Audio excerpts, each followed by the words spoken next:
வாழ்க்கை என்பதிலே நிறைவேறா விருப்பம் ஆயிரம் இருக்கும். இமைக்கும் பொழுதினிலே நிலை மாறும் நிறைவேறும்.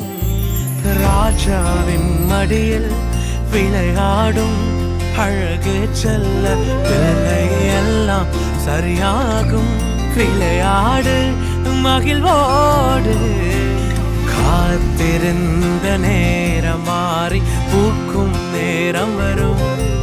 நீ பூத்து காய்த்து கனி கொடுத்து வாழ்க்கை மாறிவிடும். உன்னை பார்த்து நகைத்த உறவுகள் எல்லாம் மீண்டும் கூட வரும். நீ நீதியின் வாழ்க்கை வாழ்ந்தவன் என்று ஊரே பேரு சொல்லும். மனசே